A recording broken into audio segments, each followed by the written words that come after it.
Hello আসসালামু আলাইকুম everyone, welcome back to my channel Rusha Sami রান্নাঘরের পক্ষ থেকে। আজ আমি তোমাদের জন্য নিয়ে এসেছি বাঁধাকপি ভাজি।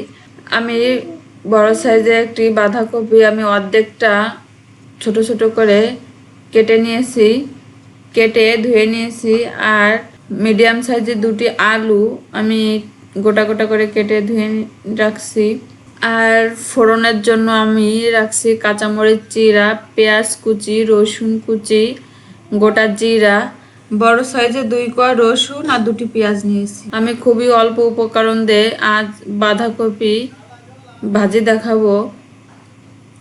আমি একটি কড়াই নিয়েছি, কড়াইটি যখন ভালোভাবে গরম হবে আমি তেল দিব।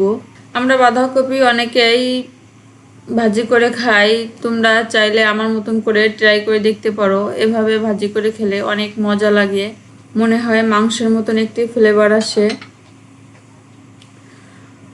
তেলটা যখন ভালোভাবে গরম হবে আমি ফোড়নে সব উপকরণগুলো দিব, দিয়ে একটু ভালোভাবে নেড়ে চেড়ে নেব।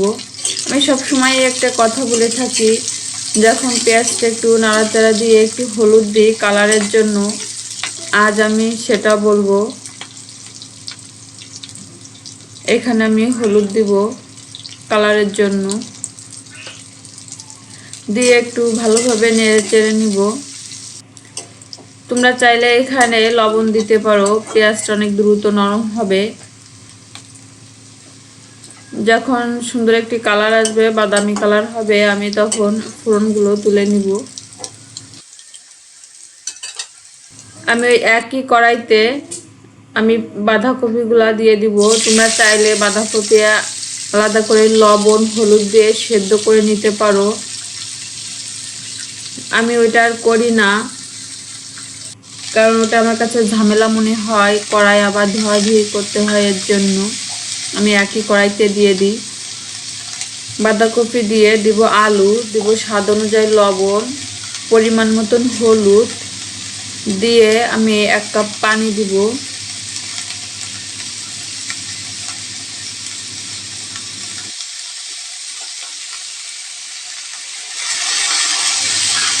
আমি 2 মিনিটের জন্য ঢেকে দিব।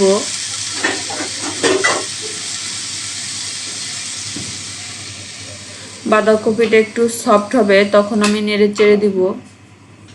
আমি 2 মিনিট পরে এসে বাঁধাকপিটা দেখো কতটা কমে গেছে, আমি একটু উল্টিয়ে পাল্টিয়ে দিব।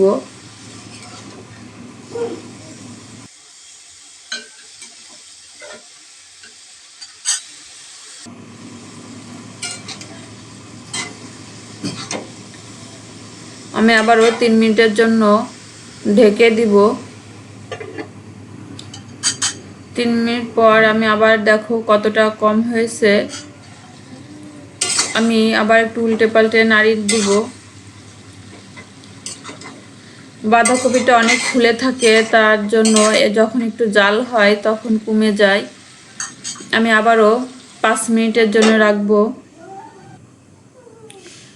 5 মিনিট পর দেখো আরো অনেকটা কমে গেছে বাঁধাকপি। আমি একটু উল্টে পাল্টে নাড়িয়ে নিব।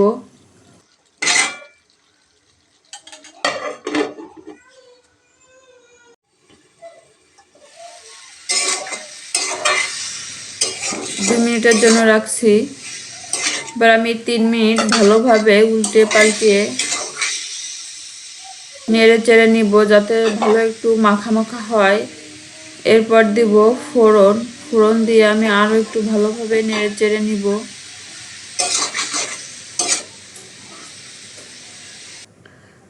আমি 1/2 চা চামচ গরম মশলা গুঁড়া দিব, ফ্লেভারের জন্য। মনে হবে যে মাংসের মতন একটি ফ্লেভার আসছে। ভালোভাবে মিশিয়ে নিয়ে আমি একটু এবার নামিয়ে নিব। আমার রেডি হয়ে গেছে বাঁধাকপি। ওর উপরে আরেক গরম মশলা ছড়িয়ে দিব। আমার রেডি হয়ে গেছে বাঁধাকপি ভাজি। তোমরা চাইলে এভাবে অবশ্যই ট্রাই করতে পারো। আল্লাহ হাফেজ।